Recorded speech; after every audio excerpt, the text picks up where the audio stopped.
ಹತ್ರ ಹೋಗೋದು ಸರಿಯೇ?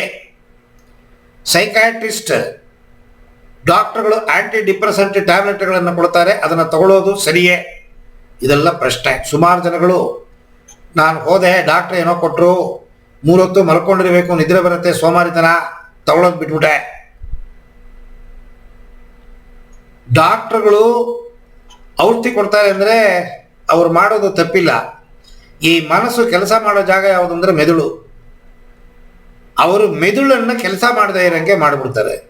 ಯಾತಕ್ಕೆಂದರೆ ಮಾನಸಿಕ ಒತ್ತಡವನ್ನು ಸರಿಯಾಗಿ ಟ್ರೀಟ್ ಮಾಡದೆ ಹೋದ ಪಕ್ಷದಲ್ಲಿ ಸೂಯಿಸೈಡ್ ಥಾಟ್ಸ್ ಬರೋಕ್ಕೆ ಸ್ಟಾರ್ಟ್ ಆಗೋಗುತ್ತೆ. ಅಂದರೆ ಅದು ನಿಮ್ಮ ಕೈಯಲ್ಲಿಲ್ಲ. ಇಲ್ಲಿ 2 ಮೆದುಳಿದೆ, ಬಲಭಾಗ ಎಡಭಾಗ. ಎಡಭಾಗ ಮೆದುಳು ನಿಮ್ಮ ಕೈಯಲ್ಲಿದೆ, ಬಲಭಾಗ ಮೆದುಳು ನಿಮ್ಮ ಕೈಯಲ್ಲಿಲ್ಲ. ಹೇಗೆ ಶ್ವಾಸಕ್ರಿಯೆ ನಡೀತಿದೆ, ಹೇಗೆ ನಿಮ್ಮ ಹೃದಯದ ಬಡಿತ ನಡೀತಿದೆ, ಹೀಗೆ ನಮಗೆ ಗೊತ್ತಿಲ್ಲದೇನೆ ಹೃದಯದ ಬಡಿತ ನಿಮ್ಮ ಕೈಯಲ್ಲಿ ನಿಲ್ಲಿಸೋಕ್ಕೆ ಸಾಧ್ಯವಿಲ್ಲ. ನಿಮ್ಮ ಕೈಯಲ್ಲಿ ಹೃದಯದ ಬಡಿತವನ್ನು ಮ್ಯಾನಿಪುಲೇಟ್ ಮಾಡೋಕ್ಕೆ ಸಾಧ್ಯವಿಲ್ಲ. ಆಟೋಮೆಟಿಕ್ ಪ್ರಾಸೆಸ್ಗಳು. ಸೊ ಹಾಗೆ ಈ ಮನಸ್ಸು ಅನ್ನೋದು ಆಟೋಮೆಟಿಕ್ ಪ್ರಾಸೆಸ್ಸು. ಇದನ್ನು ಕಂಟ್ರೋಲ್ ಮಾಡಬೇಕು ಅಂತಂದರೆ ಬಲಭಾಗ ಎಡಭಾಗ 2 ಮೆದುಳು ಸಿಂಕ್ರನೈಸ್ ಆಗಬೇಕು. ಸಂಸಾರದಲ್ಲಿ ಗಂಡ ಹೆಂಡತಿ ಹೇಗೆ, ಹಾಗೆ ಈ ಬಲಭಾಗ ಎಡಭಾಗ 2 ಮೆದುಳುಗಳು ಹೊಂದಾಣಿಕೆಯಿಂದ ಹೋದರೆ ಮಾತ್ರ ನೀವು ಕೆಲಸ ಕಾರ್ಯವನ್ನು ಸರಿಯಾಗಿ ಮಾಡೋಕ್ಕೆ ಸಾಧ್ಯ. ಇಲ್ಲ ಅಂದರೆ ಈ ಥರ ಮಾನಸಿಕ ಒತ್ತಡ ಬಂದ್ಬಿಡುತ್ತೆ. ತನ್ನಿಚ್ಛೆಯಂತೆ ತಾನು ನಡೆಯೋಕ್ಕೆ ಸ್ಟಾರ್ಟ್ ಆದಾಗ ಈ ಬಲಭಾಗದ ಮೆದುಳನ್ನು ನಿಲ್ಲಿಸಬೇಕು ಅಂದರೆ ಔಷಧಿಗಳಿಂದ ಇದನ್ನು ನಿಲ್ಲಿಸೋಕ್ಕೆ ಸಾಧ್ಯವಿಲ್ಲ. ಮನಸ್ಸು ಕಣ್ಣಿಗೆ ಕಾಣದೇ ಇರೋ ಅಂಗ, ತಿರುಗಿ ಒಂದೇ ಮಾತು. ಇದಕ್ಕೆ ಅಂತಲೇ ಕೆಲವು ವಿಧಾನಗಳಿದೆ, ಅದನ್ನು ಫಾಲೋ ಮಾಡಿದ್ರೆ ಮಾತ್ರ ಮನಸ್ಸನ್ನು ನಿಲ್ಲಿಸೋಕ್ಕೆ ಸಾಧ್ಯ. ಔಷಧಿಗಳನ್ನು ತಗೋಬೋದೇ, ಸೈಕಾಟ್ರಿಸ್ಟ್ ಹತ್ರ ಹೋಗ್ಬೋದೇ. ಯಾವಾಗ ನಮ್ಮ ಕೈಯಿಂದ ನಮಗೇನು ತಡ್ಕೊಳಕ್ಕಾಗದೆ ಹೋಯಿತು, ತುಂಬ ಭಯ ಭೀತಿ ಆತಂಕ ಶುರು ಆಗೋಯ್ತು, ಡಾಕ್ಟರ್ ಹತ್ರ ಹೋಗಲೇಬೇಕು.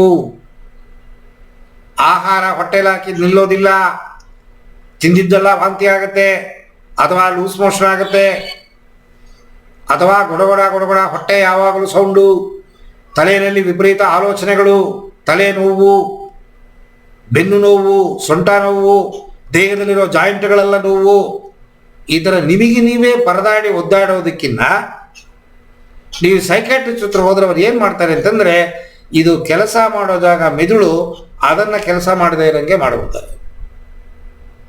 ಸೊ ನೀವು ಏನೂ ಮಾಡೋಕ್ಕಾಗಲ್ಲ. ಮಾನಸಿಕ ಒತ್ತಡ ನಿಮ್ಮನ್ನು ಬಿಟ್ಟು ಹೋಗೋದೂ ಇಲ್ಲ.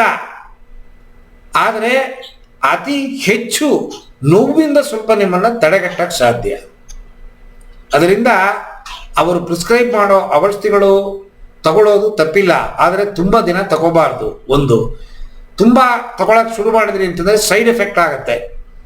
ಅಡಿಕ್ಷನ್ ಅಂತ ಅನ್ನೋದು ಏನು ಅಂದರೆ, ಒಬ್ಬ ಎಣ್ಣೆ ಹೊಡೆಯೋನು ಶುರುವಿನಲ್ಲಿ ಒಂದು ಚಿಕ್ಕದು ಹೊಡಿತಾನೆ ಇಷ್ಟು, ಆಮೇಲೆ ಇಷ್ಟು, ಆಮೇಲೆ ಇಷ್ಟು, ಮೊದಲು ನೀರು ಹಾಕಿ ಹೊಡಿತಾನ, ಆಮೇಲೆ ನೀರಿಲ್ಲದೆ ಹೊಡಿತಾನ. ಅಂದರೆ ನಿಮಗೆ ಇದರದ್ದು ಡೋಸೇಜು ಸಾಲೋದಿಲ್ಲ. 5 mg ಕೊಡ್ತಾರೆ, 6 ತಿಂಗಳಾದ್ಮೇಲೆ 10 mg ಕೊಡ್ತಾರೆ, ಇನ್ನೊಂದು 6 ತಿಂಗಳು 1 ವರ್ಷ ಆದಮೇಲೆ 25 mg ಕೊಡ್ತಾರೆ. mg ಜಾಸ್ತಿ ಆಗುತ್ತೆ ಹೊರತು ನಿಮ್ಮ ಮಾನಸಿಕ ಒತ್ತಡ ಸರಿಯಾಗಲ್ಲ.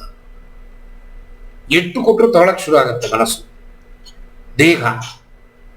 ಸೊ ಅದರಿಂದ ಔಷಧಿಗಳಿಲ್ಲದೆ ಸರಿಪಡಿಸೋದು ಹೇಗೆ ಅಂತನ್ನೋದೇ ವಿದ್ಯೆ. ಎಳ್ಳಷ್ಟು ಔಷಧಿಗಳನ್ನು ನಾನು ನಿಮಗೆ ಹೇಳೋದಿಲ್ಲ.